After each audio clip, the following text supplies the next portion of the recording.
एक दिन उड़ीसा में एक इंद्रदमन नाम का राजा था।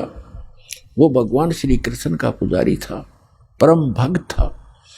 स्वप्न के अंदर श्री कृष्ण जी ने दर्शन दिए और कहा कि इंद्रदमन एक मंदिर बना दे और जगन्नाथ नाम रख देना उसका, और एक ध्यान रखना उसमें कोई मूर्ति ना हो, उसमें कोई पाखंड पूजा नहीं होनी चाहिए, और उसके अंदर एक विपर छोड़ देना ब्राह्मण विद्वान, और उसके अंदर श्रीमद् भगवद गीता का पाठ करे, सदग्रंथों का ही आधार बनाकर वो ज्ञान देता रहे। कोई पाखंड पूजा मत करना, उसमें कोई मूर्ति स्थापना मत करना। और उन्होंने खुद जाकर स्वप्न में इंद्रदमन को ले जा करके वो स्थान दिखाया जो समुद्र के किनारे पहाड़ पे था, थोड़ा सा पहाड़ी है, कि यहां बनाना। अब ऐसा कहकर श्री कृष्ण जी चले गए। इंद्रदमन सुबह उठा, उसकी खुशी का ठिकाना नहीं। अपनी पत्नी से कहा कि मुझे आज स्वप्न में परमात्मा दिखाई दिए थे। सारी कहानी बताई और कहा भगवान ने कहा कि एक मंदिर बना दे, और वो स्थान भी दिखाया मेरे को कि यहां बना दे, जगन्नाथ नाम रख देना, उसमें मूर्ति नहीं होनी चाहिए, पाखंड पूजा नहीं होनी चाहिए, कोई विपर छोड़ देना, वो कथा सुनाया करेगा। अब उसकी पत्नी बड़ी धार्मिक थी, वह बड़ी खुशी हुई, क्यों हो हमारे तो भाग जाग गए। अब फिर भगवान ने कह दिया तेरे पास सारा संपन्न है, सारा धन है, बहुत पैसा है, और कर दे शुरू। तो इंद्रदमन ने बहुत से कारीगर बुलाए, उनसे नक्शा तैयार करवाया, और जाके कहा कि यहाँ भगवान पहुंचे, वहां पर घूमते फिरते, और बताया कि यहाँ बताया था ये स्थान, मंदिर बना दे। अब कारीगरों ने तो दर्दी नीम ज्यों की तो, और मंदिर बना के तैयार कर दिया। अब जो ही मंदिर बन चुका, अगले दिन पूजा करनी थी, उसी दिन समुद्री तूफान उठा, बहुत भयंकर, जैसे साइक्लोन कहते हैं।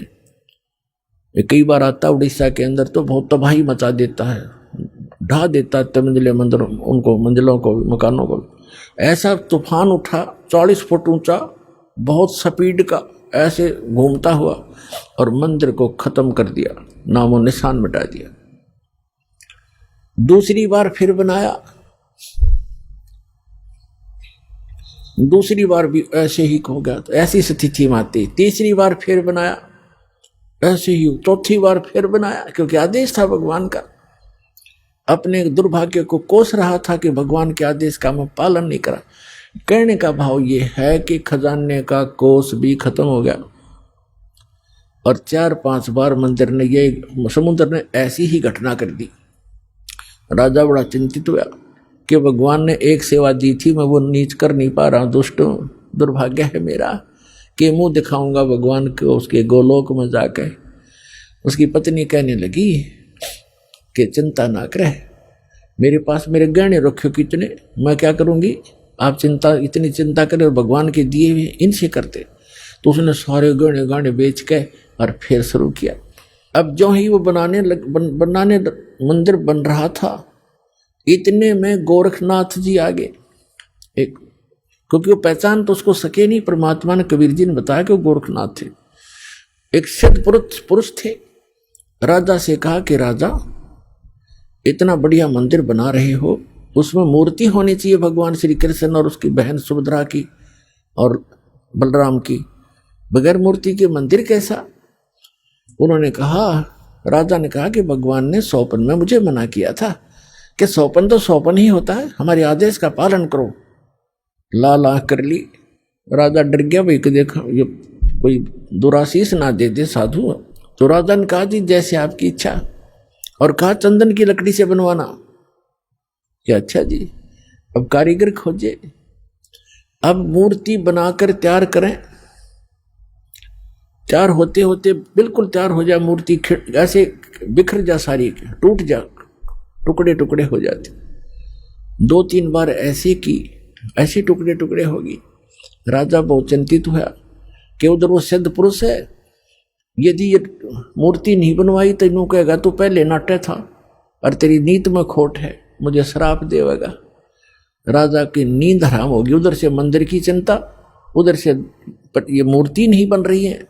अब परमात्मा एक कारीगर का रूप बना के, वृद्ध कारीगर जैसा नरसी के पास आए थे, और वहां एक वृद्ध कारीगर कति वृद्ध 86 वर्ष की आयु दिखा रहे हों जैसे लीला करे, और कहा राजन मैं बड़ा अनुभवी कारीगर हूं और मैंने बहुत से ऐसी लकड़ी तंदन का बहुत बड़ा मास्टर हूं, और मैंने सुना है कि यह मूर्तियां बन नहीं पा रही, मैं मूर्ति बना दूंगा।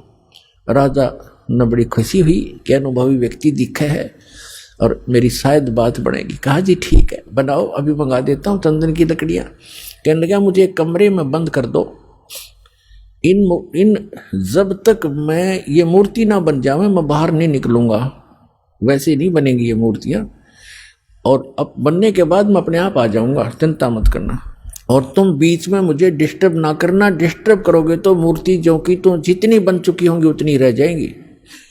राजा बोला जी ठीक है जैसे आपको। उसका भोजन पानी अंदर रखवा दिया सारा। अब वो नाथ जी आ गया कमरे में, भगवान ने बैठे 4-5 दिन हो गए, 3-4 दिन हो गए थे। उसने राजा से पूछा कि क्या मूर्ति बनाई? राजा ने कहा जी हम बहुत ट्राई कर रहे हैं, देखो बहुत सी मूर्ति बनाई, ये कारीगर बैठे थे वो भी बुला रखे थे, बुला लिए, ये बना रहे थे, ये टूट जाती, देखो भगवान कितनी, एक नाथ जी कितनी लकड़ी खराब होगी है, तो अब क्या, अब कैसे चलेगी? बनवाने हो? अवश्य बनवानी है। जी बनवा रहा हूँ, एक कारीगर है बहुत अनुभवी और वो बना रहा है मूर्ति। तो नाथ जी ने कहा मुझे दिखाओ पहले, बनने के बाद उसमें कोई डिफेक्ट होगा, अभी तो जल्दी मंदिर तैयार होने वाला है, फिर रखनी पड़ेगी, कोई डिफेक्ट होगा तो मैं ठीक करवाऊंगा, ऐसी वैसी मूर्ति थोड़े रखने दूंगा।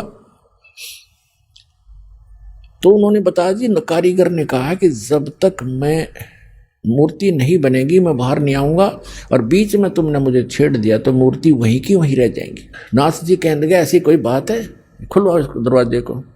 अब खटाखट खटखट करें, कारीगर दरवाजा खोलो, कारीगर दरवाजा खोलो, नहीं खोला। तो उन्होंने सोचा, नाथ जी ने कहा कि हो सकता है बूढ़ा आदमी मर गया हो, तुम अच्छे व्यक्ति हो, दरवाजा तोड़ दो। वहां दरवाजा तोड़ दिया, वहां कारीगर था ही नहीं। वह मूर्ति जितनी बन गई थी उनके हाथ बनाने रह रहे थे, वह न्यू के न्यू रह गए, तीनवा के वह टूंड और पैर के पंजे, वो तीनवा न्यू हाथ टूंड न्यू के न्यू, कारीगर था नहीं। अब राजा कहने लगा जी और बताओ अब क्या करूं? तो अन्य कारीगरों ने बताया जब इसके ऐसे भी लगा दी ना सारी टूट जाएंगे। नाथ जी तक इसे क्या रख दो, न्यो की न्यो मूर्ति अवश्य रख दो। अब वो मूर्ति न्यो की न्यो रखी ठाके। अब क्या हुआ कि वो मंदिर बनकर तैयार हो गया, और उधर से हम उसने मंदिर बनाने से हाथ खड़े कर लिए, सरेंडर कर दिया था राजा ने। तब उसकी रानी ने कहा कि ऐसे करो मेरे गहने ले लो, इससे बनवा लो। कहने लगा गहने लेकर भी बनवा दूंगा, पर ये समुद्र पता नहीं कौन से जन्म का दुश्मन है मेरा, ये उबड़ते ही आले है ऊपर। तो सपने में भगवान दिखाई दिए, श्री कृष्ण जी ने, श्री कृष्ण जी दिखाई दिए। उससे पहले परमात्मा आए स्वयं एक वृद्ध रूप बनाकर, वृद्ध अवस्था में बड़े ऋषि उम्र के साधु संत का रूप बनाकर, हाथ में माला और छड़ी ले रहे हाथ में, और आके कहने लगे राजन क्यों चिंतित हो आप? राजा ने बताया कि महाराज जी ऐसे ऐसे मंदिर भगवान दिखे थे सपने में श्री कृष्ण जी, उन्होंने मुझे आदेश दिया था कि मंदिर बना दे इस स्थान पर, समुद्र के पास बनाना जहाँ गहरा समुद्र हो, और मैंने उनके आज्ञा अनुसार मंदिर बनवा लिया। और समुद्र पता नहीं के दुश्मनी बरत रहा है मेरे साथ, तभी तोड़ देता है, 3 4 5 6 बार बना लिया मैंने, मेरा तक कोष भी खत्म हो गया। अब कैसे बनाऊं महात्मा? परमात्मा ने कहा कि मैं इस समुद्र को रोकूंगा, अब ये नहीं आएगा, तू मंदिर बनवा। उसकी पत्नी ने फिर सहारा दिया कि मैं गहने दे दूंगी, अब बना लो। लेकिन इंद्र दमन राजा की हिम्मत नहीं पड़ी थी, उसका दिल टूट चुका था। 1-2 बार घटना हो जाए आदमी उसी में दिक्कत में बहुत चिंतित हो जाता। तो सपने में श्री कृष्ण दिखाई दिए, या खेल सारे मालिक के ही थे, आप बना कृष्ण रूप बनाया। और कहा कि इंद्रदमन, जो महात्मा तुझे कल मिला था वृद्ध, इसकी शक्ति का कोई वार पार नहीं है। आप इसको खोज कर इसके चरणों में प्रार्थना करना और ये समुद्र रोक देगा।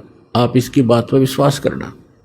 अब इंद्रदमन सूता उठते अपनी पत्नी से, सुबह उठते कहा अपनी पत्नी से कि ऐसे ऐसे श्री कृष्ण जी दिखाई दिए थे और एक महात्मा कल दरबार में आया था और वो बता के गया था कि मैं वहाँ रहता हूँ।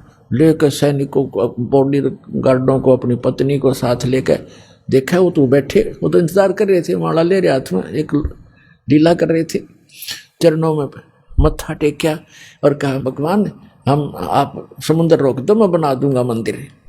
परमात्मा ने कहा कि एक चबूतरा बना दे, चौरा, चौरा कहते हैं हम यहाँ, चबूतरा कहते हैं। ये समुद्र जिधर से समुद्र उठकर आता है उस किनारे पर, समुद्र के किनारे पर एक चौरा बना दे, चबूतरा, वहां बैठ कर मैं भजन करूंगा भगवान का। वो तो लीला कर रहे थे भगवान का तो मंदिर टूटने लग रहा, भगवान ना बचा पा रहा जिसको हम भगवान मानते थे। तो परमात्मा बोले ठीक है, चबूतरा तराश का पत्थर बड़ा बढ़िया वो बना दिया, चबूतरा, चौरा बोलते हैं उसको।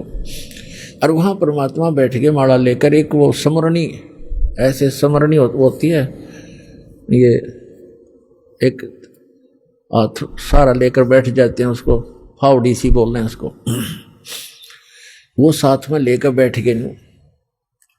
मंदिर बनकर तैयार हो गया, कति और मूर्ति उधर से मालिक ने बनाई दी थी। वह समुद्र एकदम उठा 40 फुट ऊंचा और तूफान का रूप धारण किया और परमात्मा ने ऐसे कर दिया। अब जहां वो था समुद्र वहीं रुक गया, इतना वेग से आ रहा था वो पानी, ऐसा रुक गया जैसे पहाड़ बन जाता है, ना नीचे जावे ना ऊपर, ना आगे ना सरका, वहीं खड़ा हो गया। इस जल स्रोत का एक देवता है, उसका नाम समुद्र है। वैसे वरुण नाम है, वरुण के अंतर्गत एक समुद्र नाम का अन्य असिस्टेंट है। तो वो समुद्र आएगा वहां पर विपर रूप धारण करके और कहा भगवान मुझे जाने दे आगे, यानी चलने दे मेरे जल को, जो मैंने आज्ञा दी है इसको, जो मैंने आज्ञा दी है इसको जाने दो जल को आगे। परमात्मा ने कहा क्या करेगा तू आगे जाकर? कि इस मंदिर को तोड़ूंगा। परमात्मा बोले कि ये ऐसा वैसा मंदिर नहीं है, इसमें कोई पूजा, इसमें कोई पाखंड पूजा नहीं चलेगी, इसके अंदर कथा करा करेंगे भगवान की, और कोई ऐसा वैसा मंदिर नहीं है जिसमें किसी को भ्रमित किया जाता हो। और एक भवन है भगवान का, यहाँ कथा होती है, इसको मत तोड़ तू। मंदिर को तोड़ा नहीं करते। तो वो कहने लगा नहीं मैं अवश्य तोड़ूंगा। परमात्मा बोले जा फिर तोड़ दे, जा तोड़। कहने लगा मैं आपकी शक्ति के सामने मैं निष्क्रिय हो गया हूं, आपसे अर्ज करता हूं आप हट जाओ रास्ते से। अक नहीं, अब नहीं हट सकता, मैंने वचन दे रखा है। तू क्यों तोड़ता है इसको, तेरे क्या दुश्मनी है तेरी इसके मंदिर के साथ? तब समुद्र ने कहा कि जब ये श्री कृष्ण, ये जगन्नाथ श्री राम रूप में था, इसने मेरी बेइज्जती करी थी, इसने मुझे डरा धमकाया था, अग्नि बाण दिखाया था, मेरी इंसल्ट करी थी, उसका बदला लूंगा, इसको खत्म करूंगा, नहीं बनने दूंगा इसका यहाँ पर। तब परमात्मा ने कहा कि देखो इसको तो तू तोड़ नहीं सकता, तेरे में हिम्मत है तो तोड़ दे। फिर कहने लगा जी मुझे कोई विकल्प बताओ, मेरी इज्जत रह जाए। कहने लगे जाके उसकी द्वारका को डुबो ले, वो खाली पत्थर खाली पड़ा है, और यहाँ आसपास भी नहीं आ जाना, 1 मील दूर भाग जाए यहाँ से, तेरी खैर नहीं। अगर फिर भी तो दोबारा इधर आ गया था। आज प्रमाण है जगन्नाथ के मंदिर को दास देख कर आया था, सिर्फ कुछ भक्तों को साथ लेकर ये देखने के लिए कि वास्तविकता है क्या। वहां पर कबीर पंथियों द्वारा सुरक्षित वो चौरा स्थान, वो चबूतरा भी है, वहां एक अच्छा मकान सा बना रखा है, उसके ऊपर एक मंदिर सा बना रखा है यादगार बनाए रखने के लिए। और उन्होंने भी यही कथा सुनाई कि यहाँ बैठकर भगवान श्री कबीर परमेश्वर जी ने समुद्र रोका था। मंदिर वहां से लगभग 1.5 किलोमीटर दूर है, इतनी दूर समुद्र हो गया वहां से। तो उधर से द्वारका को समुद्र ने अपने अंदर समा लिया, उसका खत्म कर दिया द्वारका भी। अपन आत्माओं, ये कथाएं हमने जो रियल ज्ञान था सुना नहीं था, और इन हमारे धर्म गुरुओं ने हमारे को लोक वेद दंत कथा सुना रखी थी, हम मूर्ख बना रखे थे, हम रंग दिए उस झूठे रंग में। अब सच्चे ज्ञान को सुनते सुनते हमारी जो है ना मन कई बार बगावत करता है, फड़कता है, लेकिन कहाँ तक फड़केगा, आखिर में टेकना पड़ेगा इस मन को, क्योंकि अज्ञान से ये उस रंगा था, तो ज्ञान इसके अंदर अब समा जाएगा तो ये अपने आप सेट होगा। अब क्या होता है, देखो आपको हिंदुस्तान के अंदर हिंदुओं को खूब पता है कि आज से 500 1000 वर्ष पहले, 600 वर्ष पहले, 100 वर्ष पहले, 50 वर्ष पहले कितनी छुआछात थी, हमने देखी खुद। हरिजनों को, छोटी जाति वाले जो मानते थे, इनको मंदिर में तक घुसण भी नहीं दिया करते, बाहर खड़े खड़े ये अपना कोई मांग मूंग लेते, जो लेना देना होता बाहर ही दे दिया करते इनको, टुकड़े टाकड़े। इतनी छुआछात थी, मंदिर में प्रवेश नहीं करने देते थे, केवल पुजारी ही वहां जाते थे या कोई स्वर्ण जाति के ही मंदिर में प्रवेश होते थे। अब आप देखते हो शुरू से जब से जगन्नाथ का मंदिर बना है उसमें छुआछात नहीं है। क्यों? उसमें भगवान बदल गया या विधान बदल गया इन धर्म गुरुओं का, वहां क्यों नहीं छुआछात? कोई जवाब नहीं इनके पास। अब सच्चाई क्या है ये दास बताएगा। अब जब वो मंदिर बनकर तैयार हो गया और मूर्ति स्थापना कर दी, अगले दिन उसकी पूजा करनी थी, वो प्राण प्रतिष्ठा का है ना, वो करनी थी। देखा कल मारी जा रही हमारी कारीगर तय मूर्ति बनावे और पुजारी उसमें प्राण डाल ले, और फिर हम पूजा उस पत्थर ने। बता, ये थी पूजा हमारी, प्राण उसमें प्राण प्रतिष्ठित करे था, करें पुजारी, आगे भी इसमें प्राण डाल दिए, फिर भगवान खा करेगा जब हमने प्राण डाल दिए उसमें। अकल मारी जा रही थी हमारी, कोई ज्ञान नहीं था, कोई आधार नहीं था। तो फिर क्या हुआ, सुबह चले पांडे पूजा करने के लिए, राजा भी साथ में, रानी भी साथ में, सैनिक भी साथ में, आगे आगे पांडे। और परमात्मा वहां घूमते थे, उनको पता था ये शूद्र है, ब्राह्मणों को, पंडितों को पता था कि शूद्र है। परमात्मा जगन्नाथ के मंदिर के गेट के बीच में खड़े हो गए उस दिन, जिस दिन वहां थे पूजा करने के लिए। अब परमात्मा ने पीछे मुंह कर लिया, जिधर से वो आ रहे थे, मंदिर को देख रहे थे ऐसे खड़े खड़े, जैसे अजनबी व्यक्ति देखा करता पहली बार आके।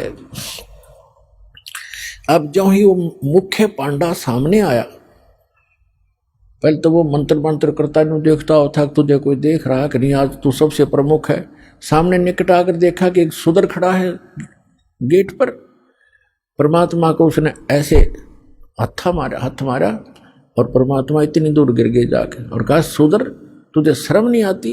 तो ऐसे पवित्र मंदिर के द्वार पर खड़ा है, दूर मर जाए यहाँ से। तो ने अछूत कर दिया सारे मंदिर को। अब परमात्मा एक तरफ बैठ के जाके, जैसे एक ऐसा ही व्यक्ति बैठ जाता है, एक तरफ नो करके बैठ गए। अंदर जाकर क्या देखते हैं, वो तीनों मूर्ति उस अछूत का रूप धारण किए हुए हैं। अरे क्या हो गया, अरे ये क्या हो गया, ये कोई जादूगर है, ये अछूत कोई जादूगर है, देखो मूर्ति कैसी बन गई है।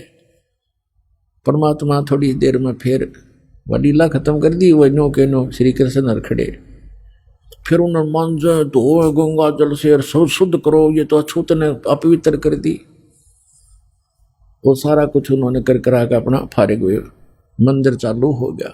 उधर से क्या हुआ, उस मुख्य पांडे ने, जिसने भगवान का धक्का मारा था, धक्काए थे, उसके सारे शरीर में कोढ़ शुरू हो गया।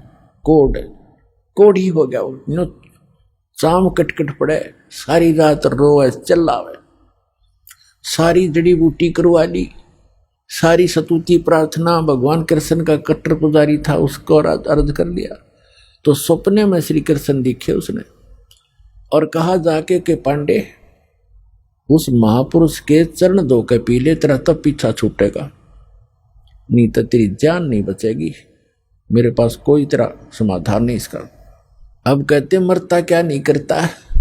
उसने अपने साथी पांडे बुलाए और कहा, भी भगवान ने ऐसे ऐसे कहा है, मेरा बुरा हाल है, और ऐसे आदेश दिया है भगवान ने, क्या करूं मैं? वो कहने लगे, क्या फर्क पड़ता है, जान बच जाएगी, और चल चरणामृत ले ले, उसके माफी मांग ले, क्षमा याचना कर ले। अब परमात्मा बैठे थे वहां, घूमया करते हो तो काम ही सारे थे। अब वो पांडा तो लेकर चल रहा कटोरे में जल अक्षरनामृत बनाऊंगा, वो निकट आओ परमात्मा आगे को चल दे। अके नहीं पांडे दूर रहना, हम अछूत है, दूर रहना अछूत है। और वो हाथ जोड़े, महाराज डट जाओ, महाराज जी रुक जाओ, मैं मर गया, मेरा बुरा हाल है। कि नहीं आप अछूत, आपको अछूत के निकट नहीं आना चाहिए। अब काफी देर उनकी रिहर्सल करके रैली काट गए, तब बैठ गए एक पत्थर पे। अकबोल क्या कहना चाहते हो? उन्होंने कहा जी ऐसे ऐसे मुझे कोड लग गया, मेरा कुछ समाधान बताओ। आपके चरण धोकर पीऊंगा, श्री कृष्ण जी ने बताया है। परमात्मा बोले चरण धोना अच्छी बात है, लेकिन केवल चरण धोने कर पीने से नहीं बनेगी बात। मैं जो कहूं वो करना पड़ेगा, अगर जो कहोगे वही कर लूंगा। इस मंदिर के अंदर कोई छुआछात नहीं होगी।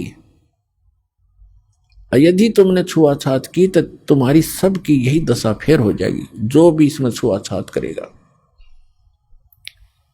और एक पत्तल में शूद्र और ब्राह्मण रोटी खाओगा। मंजूर है? अकदी मंजूर है। कि ठीक है, ले जा चरणामृत। चरणामृत ले गया, ने बोला 40 दिन नहाइए, इसने सुरक्षित रखना, बाल्टी में थोड़ा बहुत डालते रहना, नहाता रहना और इसमें से पीते रहना, 40 दिन में ठीक होगा। कहते तो फिर बीच में क्यों तुरंत ठीक हो जाए तो फिर भूल जाए आदमी। तो ये दास उस मंदिर को देखकर आया था, सन 2000 की बात है। कुछ भक्त हमारे साथ थे, तो वहां एक पांडा था गाइड। हमने उनसे पूछा कि हमने ऐसे ऐसे सुना है कि यहाँ कोई छुआछात नहीं। कि नहीं कोई छुआछात नहीं है, यहाँ पांडा भी पुजारी भी अगर आवश्यक हो और कोई भी आओ यहाँ पर अछूता हो, कोई सब इकट्ठे बैठकर खाते हैं खाना। मैं बोला भाई सारे मंदिरों में ऐसा नहीं है, तो इसमें क्यों ऐसा है कि छुआछात नहीं है? कि ये लीला है भगवान की, लीला है जगन्नाथ की। तो बात हुई ये कोई सिर पैर है तुम्हारी बात का? लीला है जगन्नाथ की। दूसरे मंदिरों में जगन्नाथ कहाँ गया जहां तुम किसी ने घोषणा ना दिया करते? फिर मैंने उससे प्रश्न किया कि हमने सुना है कि ये मंदिर पहले 6 बार टूटा, फिर कैसे बना भाई, ये किसने बनवाया? कि लीला है जगन्नाथ की। बता कोई खाक है इनका उत्तर? लीला है जगन्नाथ की। कहने लगे हमने सुना है 2-3 बार टूटा है, 6 बार तो नहीं, 2-3 बार सुना है हमने। मैं फिर किसने बचाया इसको कि लीला है जगन्नाथ की? तेरा शर है जगन्नाथ की लीला। कक्का पता नहीं दुनिया बंडा दी, मूर्ख बना रखे वहां पर। उसमें मूर्ति रखने का आदेश नहीं था, तुमने मूर्ति रख रखी है।